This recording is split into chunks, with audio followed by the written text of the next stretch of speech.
I'm 3 miles east of Southam in the pretty village of Napton, a highly sought after Warwickshire village. The name Napton is derived from the Old English language to mean hilltop settlement. The Grand Union and Oxford Canal form a moat-like quality at the foot of the hill. A set of 8 locks where the 2 canals meet challenge the numerous boaters that use the waterways each year. Napton on the Hill offers a surprisingly large number of amenities for a small village.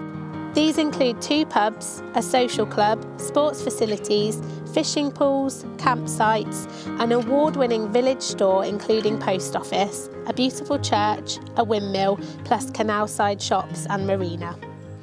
It is an easy travelling distance of Leamington Spa, Banbury, Coventry, Rugby and Daventry, with a choice of train stations all under 30 minutes drive away and Birmingham Airport 45 minutes away. I'm about to show you Nightingale Farm, which is situated just on the edge of the village and is a stunning 5-bedroom detached family home. It not only boasts a large, well-stocked garden with fruit trees and an allotment, but also 11 acres of mainly pasture land. There are several barns and outbuildings with equestrian facilities including a horse walker.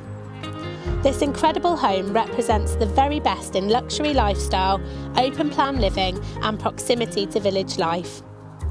It offers flexible accommodation and the potential for a separate annex. There is also exciting potential to develop the barns and outbuildings subject to planning permission approval. I'm Nicky Moore from Fine & Country and welcome to Nightingale Farm.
If you love the idea of this being your extended garden as much as I do, then please get in touch to arrange a viewing with the following details.